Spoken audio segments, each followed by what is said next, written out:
At 76, Oh, Loretta Wagner has a smile that will warm your heart. if I sit down and just start talking, I could give you a story. And she has stories you won't believe.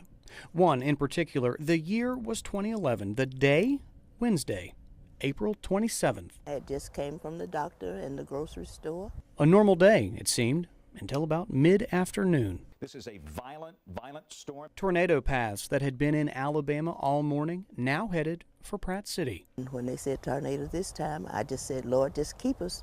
With no safe place, she went to her washroom. I went and stood by the bathtub. I said, Lord, you know I can't get in the bathtub. Then before she could think, react, even panic, Next thing I knew, I was lying in the bathtub. I didn't have a pillow. I didn't have a helmet. I didn't have anything. her normal day was over. The roof came off, and then the walls started falling. She remained under rubble until neighbors could pull her out. I didn't have a scratch anywhere on my body. It was the silver lining. In all, Pratt City not as fortunate. One person dead, countless homes, including Wagner's, destroyed, buildings leveled. One Wagner would miss the most. There was a beacon on the hill. Bethel Missionary Baptist Church, her home of worship since she was a little girl. The building she could see from her own backyard, gone. Our greatest challenge was to see how we could serve these people.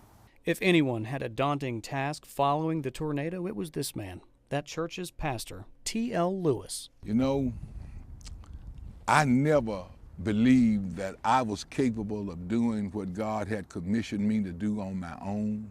In a time of despair and destruction, There were so many of them without shelter, without food, many of them without clothing. his congregation looked to him for answers. I don't know what to tell that many people if it was left up to Tommy Lewis. But it wasn't. It was up to God. And from day one, that was the message, that God was in control. That day reaffirmed the fact that we had to prove ourselves as believers.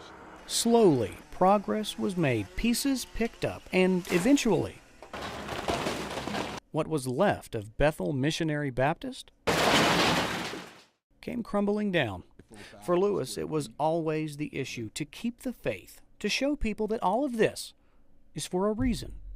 My concern was that though these people had become homeless, that they wouldn't become hopeless. But that's what the church was for a while, homeless. Sunday service, a congregation of about 2,500 members bounced from place to place. Then in July of 2012, they set up shop in Adamsville. But that too, only temporary. A new church, almost 30,000 square feet bigger, now being built in that exact same spot. We always felt that Pratt City was in the heart of the city. We just wanted to make sure we kept the city on our heart. December 2013. That's when this new building is expected to be finished. But Pastor Lewis says it could take a little bit longer than that. After all, they do have setbacks from time to time, the weather and whatnot. But he's okay with that. In fact, he says patience, not just a virtue, but comforting. Quite comforting, actually. Sometimes he says he comes up here when there's nothing going on, no workers, no rumble of the machinery, just quiet. He says he comes up here and prays. Sometime I'll drive by, get out and walk up here and pray. Nobody will be here. Nobody but who I need. He credits God for giving him the strength. And although he'll never admit it, he too was a source of strength for others. I still say, and I say every day, that I have a shepherd.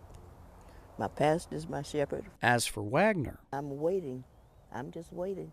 patiently waiting for when the doors to her new church, the doors to a new beginning for her, her church family, Pastor Lewis, Pratt City, open. Well, I tell you what, if you really want to see and know how it's going to be, just be here.